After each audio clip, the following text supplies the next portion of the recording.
मतवाली ने हमें खत लिखा है, ये हमसे पूछा है।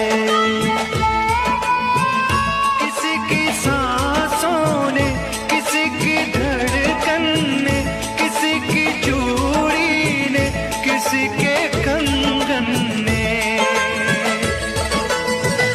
किसी के गजरे ने, किसी के गजरे ने, महकती सुबहों ने, मचलती शामों ने,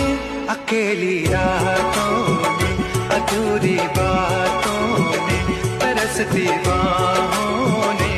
और पूछा है तरसी निगाहों ने कि घर कब आ